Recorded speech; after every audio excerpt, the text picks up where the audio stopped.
Hi all, I'm Trisha Peach, host of the Peach Buzz. I am really excited that you are back with us again this week. I really appreciated all the conversation on last week's with Kelly Romero. We definitely were hitting a nerve, and I think God wanted that to get out the way that it was. If you haven't watched it, you can click the link down here and watch. Kelly Romero and I were talking about, can a pastor be a narcissist? And short answer, yes. And it's disastrous when they are. So that was an incredible conversation. I would catch that, but that leads right into today. I decided to go for an expert. I begged Tom Bump to be on here today. He is the host of his own podcast, which is awesome. And he just wrote a book, which I think I see in the background there. I was just going to say, yep, oops, right there. I think I see it in the background, and I'm going to put a link to his book down below, and I'll put it again at the end so that you can click on that, because I think you're going to want to check that out when you hear a lot of what he has to say. But I have known Tom Bump for quite a while. I think I met him for the first time at a conference, I think in 2015. Yeah, like at least then, yeah.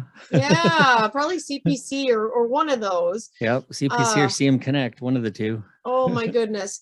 Could you, I know that's true. We went to that one quite a bit too. Could you let them know like who you are, what your ministry's about, like what your background is? I know you're in Michigan, or you were in Michigan. We're in Michigan, yep. Okay. Yep, I'm a missionary to the dark territory, as I like to say, proving that God has a sense of humor to put a Michigan boy in the heart of Ohio. But yeah, so I live in Northeast Ohio, just south of Cleveland. About an hour. So yeah, I've been in ministry over about 35 years now, going on 36, somewhere in there. I lose track. I'm a pastor's kid, so my whole life's been around the church, and being in and out and watching my dad lead and mom lead and then following in their footsteps as well. So but have been a kids pastor, youth pastor, family, was doing, I guess, Next Gen before there was even a title for Next Gen. I've done a senior pastor stint for a while as well. So kind of been all over the church and in the church over these years. And now God's called me to run alongside of the church as a ministry coach. And so, the podcast is called Kids Ministry Collective, and we have a Facebook group, which is a great community. So we'll put that in the links there. Yeah, I'll put it in the links for you. Appreciate that. But then God over the last couple of years has really put it on my heart about so many pastors and leaders in general have been walking into some hard seasons. And I know over my 35 years, and then watching my own father go through some hard stuff.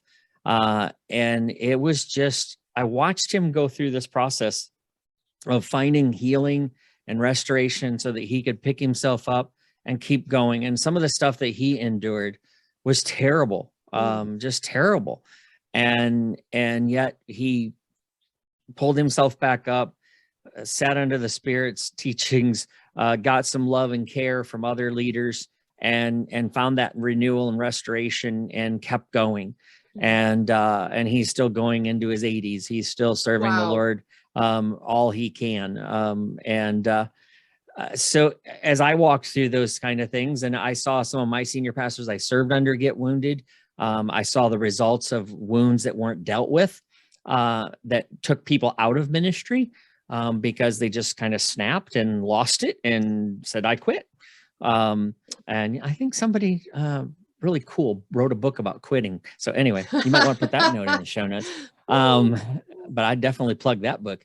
I referred to it a number of times. But anyway, so we've just sensed over the last couple of years that God is leading us to run alongside leaders and shepherds. And so we started a ministry called Restoring Leaders. And you can check out the website. It's just restoringleaders.org. And our ministry is just to come alongside and help leaders. Ultimately, our goal is to live restored and lead renewed. And so we do that by helping them refocus, renew, and restore. And so we walk through journeys it's a faith-based ministry. So I don't even charge for my one-on-one coaching. It's by donation. It's crazy. Awesome. It's a terrible business model, I've been told, but I don't care. That's what God told me to do. So I do it. I always just tell Right. people the more you can donate now just pays for somebody else that can't do it at all. Yes, yes. And every one of us has those times where we could afford to get coaching. And then there's times where we can't. And I'm just trying, my word for this year is stand. And I felt like God gave me that because he wants me to stand in the gap. He wants me to stand shoulder to shoulder with leaders. And so we started this ministry to say, we're going to be here to stand and walk through the hard seasons. So yeah, my book up there behind me on my shoulder is called Valleys Over Mountains. And it's a guide for the hard seasons. And it's just lessons I've learned about being in the valley, and valleys can be good times too, not just negative times. But in the valley, we see God in a different way, and we experience lessons and life and leadership in a different way when we walk in the valley. And oftentimes, even when we come into the valley wounded or overwhelmed or broken, God uses those valleys to restore. And then he says, I'm going to call you back up and I'm going to put you on mission. And sometimes it's a mission that looks different than what we've ever done before. But the valley seasons to me are beautiful. And so that's why I titled it the way I did, because often we look at valleys as being a negative experience. And I'm here to say, hey, you know what? Valleys aren't bad. Moses could testify. He walked through a hard valley season, and then look what God did with him. Yes. Elijah went through the valley season. Daniel, Joseph, all went through valley seasons. And yet God led them into places where they could have major impact for the kingdom. And I just want leaders to have that hope again, to know that even when they're walking wounded and they feel like nothing is ever going to come back right side up, that there's hope. And I want to stand with them. So that's what Restoring Leaders is about. And we do it in a lot of different ways. And so people can check out the website. We've got lots of things we're trying to offer, and we're building out more as we go. So yeah, it's something that unfortunately I've learned all too well my own self, but I've watched and walked alongside a lot of leaders lately. And I'm currently walking with some leaders that are just going through some hard stuff. And we're finding hope again for them. And we're seeing that renewal and that restoration come. And it's so cool when we watch how God does that, and puts people back on their feet. I love that. What an incredible ministry, and so necessary, so necessary. This probably will not surprise you. In my doctoral thesis that I just did, that 8 years of research, one of the top reasons that pastors gave for leaving ministry permanently was unresolved, unrelenting conflict. Also up there at the top was mental and physical problems. Yeah. It did not surprise me. It does tend to surprise some people that are brand new in ministry. Yep. They're saying, wait, conflict, what is all the conflict and physical and mental issues? I doubt that surprises you with the pastors that you are working with. So if some of them said, you know, how could you understand what I feel or what I'm going through? I'm the only one dealing with this. This is such a crazy, messed up situation. We got a lot of that last week in the comments saying, I thought I was the only one with this. You wouldn't believe it. It's so messed up. Nobody's going to believe this. And I thought, I think that.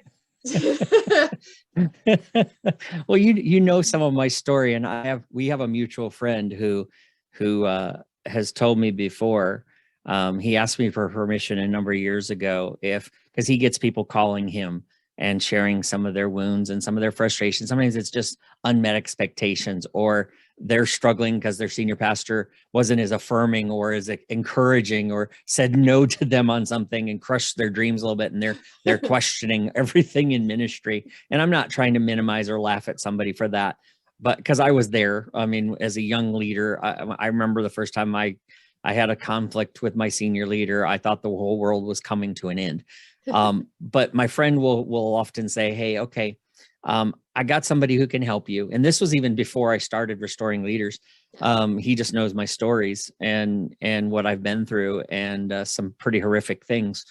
And he has said, if Tom, you call him up and to say, tell me one of your stories. And if you don't feel better, I'll buy you a steak dinner. And I've asked him sometimes, have you ever given away a steak dinner? And he's like, nope, not once.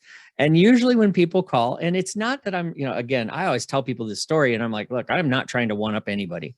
I don't ever want anybody to experience what I've experienced. The stuff I've gone through, and we talked a little bit about this off air. So I guess I'll tell a little bit, and hopefully it won't derail us too far. You can reel me in. But I was going through a situation in one of my churches, and again, Kelly and I have talked, so I know Kelly's story. She knows mine. But I was working for a narcissist, but he was also very, very abusive.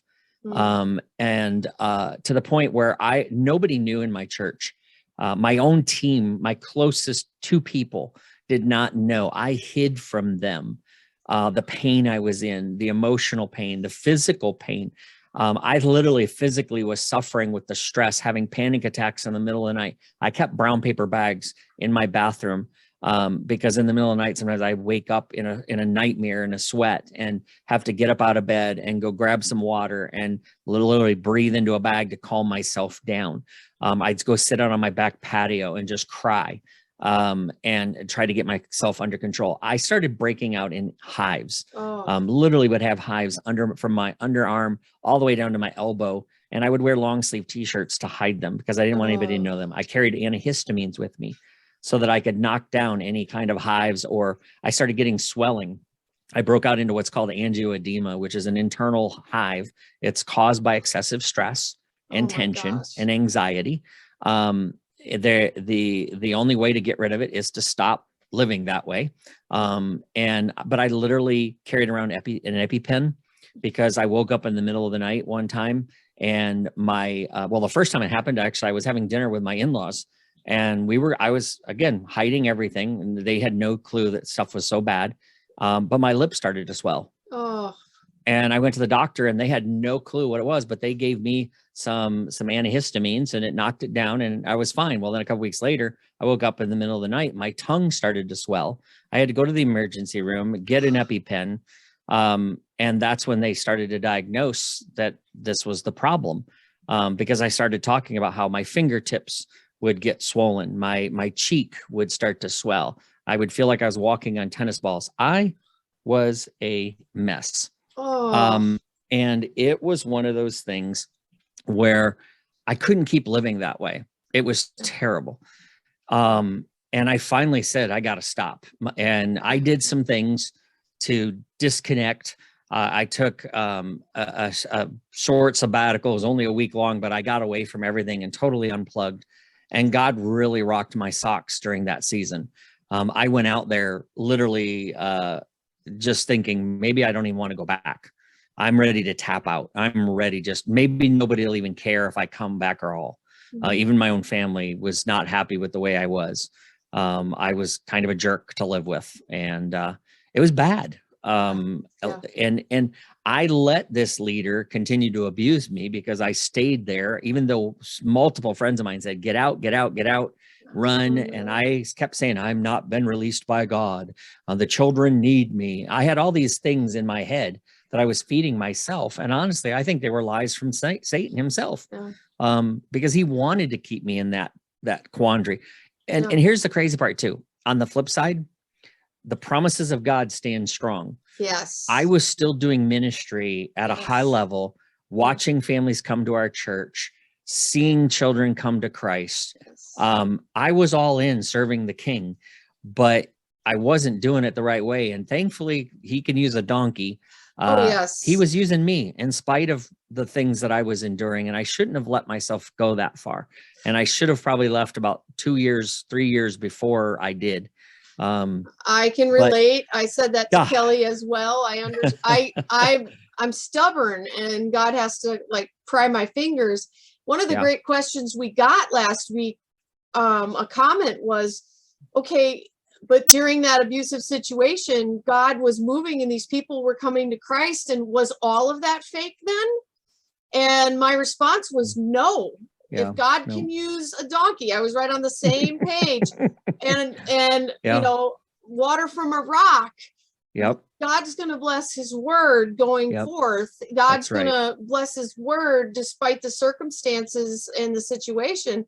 But yeah, I don't think I would still be alive if I had continued on that road. For me, it was bleeding ulcers everywhere, lots and lots of bleeding ulcers. And it was stress. As soon as I changed ministries, I left there and have never broken out since. Oh my gosh. Ever. Well, and I've never had a hive since. I found that a lot of pastors and staff pastors don't understand that stress can affect you physically. It can have all kinds of physical manifestations, your neck pain, back pain, hives, ulcers, sleeplessness, panic attacks. One of the biggest was emotional outbursts for seemingly no reason, like inappropriate, like where my fuse was short. Boom. And the smallest thing, like I was watching some commercial, I don't even remember what it was on, and started bawling, crying. It was, my body was stuffing emotions all day, every day. And that's a warning sign when it starts to help. Absolutely. So they can know that you know what they're going through. And that's only one little sliver of a story. Oh my gosh. There's more, but we don't need to go into all that. Well, I would say, let's say somebody was watching last week or this week and they're saying, they know I've really been hurt in ministry. I've been really, really hurt in ministry. Some said they are not currently in ministry. They are so hurt. Others are like, I'm so hurt. I don't know if I can keep going. How important is it for them to get help afterward? Like the old adage that I heard was, well, you can't take any kind of a break. You need to go straight into the next church because otherwise you won't get hired. I found that wasn't true. And I jumped right into the next one, which was a mistake because I was still not okay. But what would you say if they said, you know, how important is it for me to go get help if I've been really badly hurt? And what would be the signs that they're wounded, that they're really wounded? Well, let me tell you, I would put it this way. How important is it? Well, what's it going to cost you if you don't? Flat out. I've looked many people on a Zoom call like this when I'm doing restoring leaders calls, and said, what's at risk if you keep going on the course you're going? I didn't get to the point where I was suicidal, but we've seen enough leaders who have had hidden struggles, who've been isolated, who've been wounded in their life. Literally, some the day after they got walked off the pulpit preaching a message of hope, they end their own life because they feel hopeless. What's at risk? And like you said, I've seen it firsthand, experienced it firsthand. I served under a pastor who went from one church hurt into another church, never got help, never triaged. And then he gets in, he starts going, and it took one person to get in his face and personally attack him and his wife. And he snapped and he resigned. And then a group of people decided they needed him to continue preaching. And so they wanted to start a new church off of the old church. And so they said, we want you to come over here. We'll fund you. We've got you, you know, come on, pastor, keep going. And I warned them and said, look, he is not capable. His heart is wounded. He's bleeding. And you've got to let him heal. If you bring him into the situation, it's going to take nothing. It's going to take the smallest of things to get him to crash and burn again. He went for 6 months. We watched the church. There was 100 people that left with him, 150 people. It's literally 3/4 of the church followed him, which I don't blame them. They were smart for doing it. I hung on for a little while, tried to keep things together, realized it was a mess. I needed to get out of there. So I left, and to protect my own self, my own family. Yes. But yes. I watched him go down. I watched him go from 150 to all of a sudden they had 300 people in a few months. And then he walked into a leaders meeting, and said, I quit. He couldn't handle the pressure. And I look at it as saying, look, the repercussions of that was devastating. It blew up all those 400 people's lives to all of a sudden they're like, they were already reeling over the chaos of the split, and the ugliness that came out of the church. But then to deal with it a second time like that, and it's just devastating. And so I don't see how that honors God. No. And that's part of the mission of what I'm on for right now is I'm really saying, look, if you want to stay in ministry for the long haul, there may be a season if you're that wounded, that you really do need to do triage. Yes. It's one of those things where I would not advise. And I've even talked to some of the search firms out there and said, look, if you get a leader who comes to you and you see that they're wounded, please don't put them into another church. Let them spend a season with me, and let me walk with them. Or there's other good organizations out there doing similar work. Get them some help first. Oh my goodness. Let them deal with their emotional pain and the mental pain and the spiritual pain and get healthy. Because here's the thing, and it's a kind of a graphic illustration, but this is what I use a lot, is that when you bleed, like I slipped my thumb open, changing a lawnmower blade one time, to the point where it cut it right to the bone, and I'm a wimp. I saw a bone and almost passed out. My wife and the emergency room nurse on the phone were laughing because I looked and I saw the bone and I went, oh, and I had my thumb up in the air and ended up going in. Well, I had to go in and I had to get stitches. Now, if I had tried to butterfly bandage that thing, it probably would have reopened and bled all over the place. Even if I had done that and cared for it a little bit, it might have scabbed. But then again, I'm going to hit that scab and I'm going to bleed open. Well, that's like the person that says, okay, I can suck it up, buttercup. I can keep moving and I'm just going to go on in. And that's, you've butterfly bandaged yourself. You've cleaned up your wound. You put a little antibiotic cream on it, but you're hoping and praying it never gets hit again. You're praying that the scab never gets picked again, because the moment it does, you're going to bleed out. But here's the thing. If you triage it right and you care for it right, I got stitches, I got cream on it, I got it checked again. That has never opened up. It's a scar, but it's no longer a wound. And I think for leaders, when you're going through, if you need help, you need to let somebody walk with you to help you take that open wound and make it a scar. Now that scar reminds me of the pain of slashing my thumb on that blade. And there have been times where I've hit it and it stings again, but that has never reopened. And it's been years and years and years. Yes. I know for me, as I've gone through the process that I'm now taking other leaders from, I can listen to other people's stories. I can talk about the stories and laugh about them now. I can, and it's not a weird laugh. It's just, I have peace. there's no emotion in those stories anymore for me. Yes. I've walked through forgiveness for people that have hurt me and wounded me. I've even apologized for the things that I did towards that abusive pastor, because I did do some things that were bad. I owned my junk there, but I also said, I forgive you. And I'm gonna release this hurt and I'm not gonna carry it anymore. So I've walked through this process of saying, look, I don't want an open wound anymore. I'll take a scar because I learned from it. I got wiser from it. I will never let somebody treat me the way I was treated then. I will never let myself hide and be such a fake. I mean, even my own ministry friends had no clue. Some of them had no clue what was going on until years later when I finally opened up and started talking about some of this stuff. So I just tell people, look, if you're going to stay in ministry, that's what you got to think about that. What are some of the signs? That's a great question too. Because I think one is denial.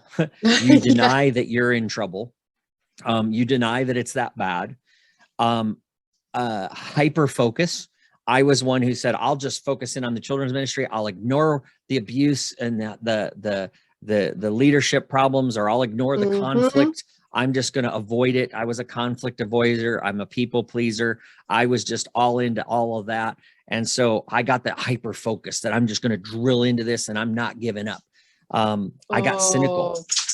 Yes. I became cynical about everything and everything. I compared so much of what I did to other people. So I'd go to conferences and hear people like you speak, and no, just I'm not picking on you, but I would hear other people and go, I can never be like that. My ministry will never be that good. I'm blah blah blah, and I started comparing. We already talked about short fuses. Yes. Man, my fuse was short, and my family thought I was such a jerk.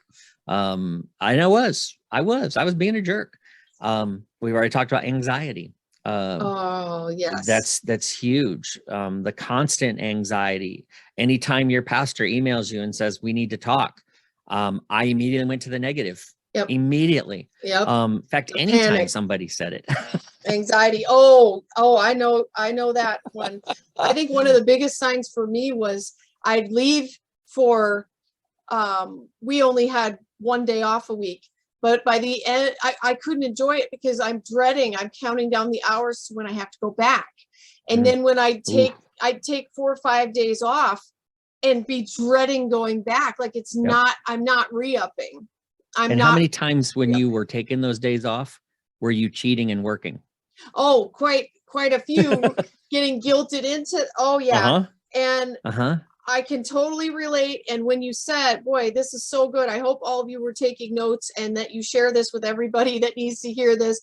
But when you said what you stand to lose, if you understand that, because some will say, well, I might lose my ministry. You could lose it from staying in because your body gives out. You can lose your marriage, which is more important than the ministry. And we've seen that happen. You can lose your kids. Yep. You can lose your health. You can lose your life. Yes. There's so much you stand to lose. Yes. It's not a failure to say, I need to go and get counseling. I need to go in for coaching. Absolutely. Oh my gosh, to say I'm so done with that stigmatism of, in fact, I had somebody reach out to me and the first thing was, I guess I'm not as strong as I thought I was. And I'm like, oh my goodness. Right there, I'm going to rebuke that. I'm going to turn that right back and say, don't you ever say that to me again. Because it took a lot of courage to hit the button to say, set up a call on my website. I said, you went to my website, you saw this strange person on there, you saw some things that you resonated with, and then you clicked schedule a call. I said, that took tremendous. And I said, here's the second part of the courage. You had to show up on the Zoom call. You could have ghosted me. Yeah. Because I get a lot of those. I've had people set up appointments and then not show up. It gets pretty lonely on Zoom when you're the only one staring at the screen. But I've had that happen. Yeah. And I said, so it's not, and yes, I went and got counseling. I needed a professional counselor. In fact, I was probably a few steps away from getting some medication. And I've told some people, you do need medication, so go get it. And that whole situation you just talked about where you cut your finger down to the bone. I would never have said to you, you know what? Yeah, that looks bad, but suck it up. Let's get your work done. Yeah, just butterfly bandage. Rub some dirt on it. We'd all be like, oh my gosh, you need to go to the doctor now. Yeah. And then we see someone bleeding out with ministry hurt and go, well, you better suck it up and jump into the next one. What are we doing? Yeah. And you know what else happens? When we think we can just move on, I thought I could do that. And there was one time I did. And I moved on to this next church. And the next church, they kind of knew a little bit. I shared a few stories that I had been hurt. And I asked for some grace. And about a year into it, I had a couple of volunteers come to me and say, so are you going to keep punishing us for the last church? Because we're not them. Oh my gosh. Oh, ouch. Ouch. Ouch. Ouch. But it was truth. That is intense. That's how you can tell you have an open wound and not a scar. Oh my gosh. My wound was still scabbed and I was afraid. So I was operating and I was not operating in a great way. I was operating in a wounded way.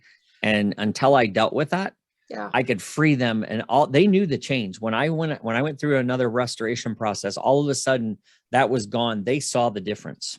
They Oh felt my the difference as a gosh. leader. Oh my gosh.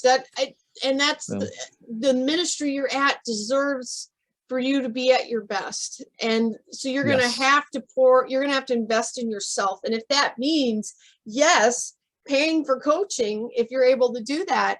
And if you're not, still reaching out, you've Yep. got to invest in yourself, or there's not going to be anything Yeah. to give, or what you're pouring out is Exactly. going to be tainted because you're still Yes. bleeding. Yes, absolutely. And I see that far too often. So taking a break, I always say, is a fantastic idea. God's Yep. leading you there. Yep. I would also say, what are your recommendations for a minister that says, you know what, I think my situation may be unhealthy or abusive. Maybe they suspect it. Maybe deep down Yeah. they know it. Yeah. What would you suggest for them to do? Well, they need to see. I mean, is there a pattern in this situation? Is it happening more than once? And is it, you got to evaluate and sift it through. Is this just an unmet expectation? Is there something, did the pastor just tell you no and you didn't like getting, or you did something wrong and you did fail and you got your hand slapped? I mean, there's some filters there, but if there's a pattern where they're manipulating, they're saying stuff about your identity, and who you are. It's not just, hey, you could improve your skill set here or there. This is more personal attack.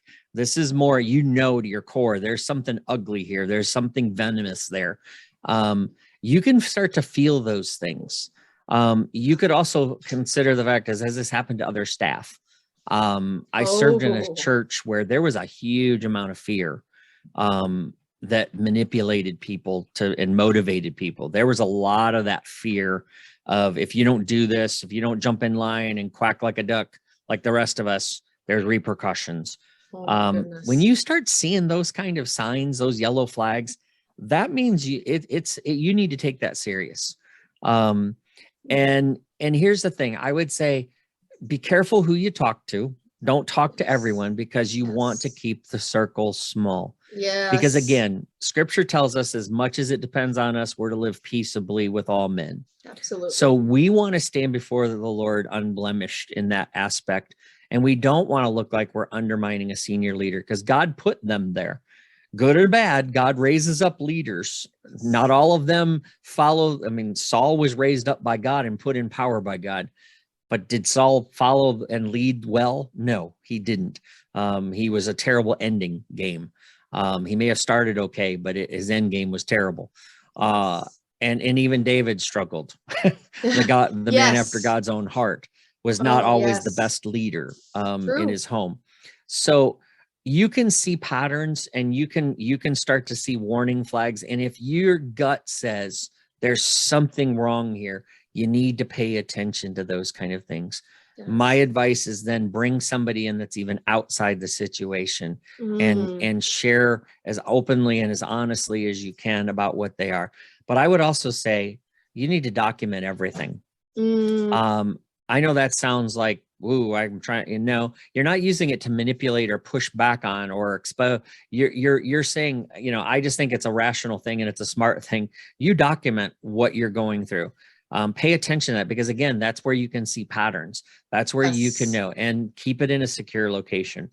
Don't, I had a pastor who I knew searched my offices periodically. Oh my gosh. Yeah, that was bad. Kelly said the same thing. Kelly, who was on last week, she said, document, and talk to outside someone outside the situation, because sometimes you're not seeing it because you're in the middle of the situation. Yes. You're blind to half of it. Exactly. Because again, I was talking about some of this stuff, and I had a friend of mine who all of a sudden, we weren't even talking about my pastor, and he's like, hey, I got to send you this document. And he sent it to me, and all of a sudden I'm reading this, and I started getting all choked up, and I'm looking at him, and I'm like, dude, how did you know? And he's like, what? And he's like, my pastor's like 8 or 9 on the scale of this narcissistic personality disorder. And he's like, I don't know why. He said, Tom, I just felt like I needed to email you that right now. And I read it and I'm like, wow. Yeah. It took somebody like that. But you know what? Yeah. Even though I had that, I still didn't immediately bolt, which I should have run out the door and not stayed around. That should have been the final straw. But I foolishly stayed around for another 2 years. But I was much more aware of that thing. And so that's when I started documenting. That's when I started talking to a counselor and making sure my heart was guarded, making sure that I didn't put myself down that road of becoming a toxic leader myself, because you can adopt some of those tendencies if you're not getting help. Yes. And again, I think that's why you do need to get outside help. You do need to maybe step away for a little bit. And ultimately, if you've walked through Matthew 18 and you've approached this leader, and I would definitely take a witness with you, because scripture says if you're talking to a senior leader, you need a witness. So I would take somebody in, or 2 people in that can be unbiased and follow the steps in Matthew 18. If you can't seek reconciliation, if you can't see heart change, then it's better for you to walk away, protect yourself, protect your family, protect your ministry. Ultimately what you do is what is God's anyway. It doesn't belong to you. And sometimes we get an unhealthy ownership instead of stewardship. And I think that was part of my problem, is I tried to own the ministry. And that's why I kept saying, I'm going to fix this and I'm just going to focus on this. And because these kids need me. But sometimes then God has to pry your fingers. I have been there. Oh, and that hurts. I know. Oh my gosh. If those of you that have watched today, I have so many things now that I need to write down. This is so cool. I've learned so much, and I'm going to one more time put down the website and his book link. If you want to get in contact for one of those phone meetings with him, please don't ghost him. Show up and talk. And there's, like you said, you're not going to give him something he can't handle, because he's been through this. I am so grateful today that he came on. It has been awesome. Yeah, that's my husband sneaking by to let the dogs out. We have 1 minute 30. Is there a final thought you want to give them? Well, I just want to encourage them that don't lose hope. Don't lose hope. The enemy wants to isolate. He roars loud, but he has a very limited playbook, and he knows it. And if he can get you suckered into believing that you can't win, then you're going to quit. You're going to walk away. You're going to give up hope. And my encouragement is just put your armor on and stand. Putting your armor on sometimes requires you getting help to put the armor on. And sometimes we all need that. And it's not a weakness. It's a strength to say, I need to do this. Sometimes it's a strength to say, I need to walk away.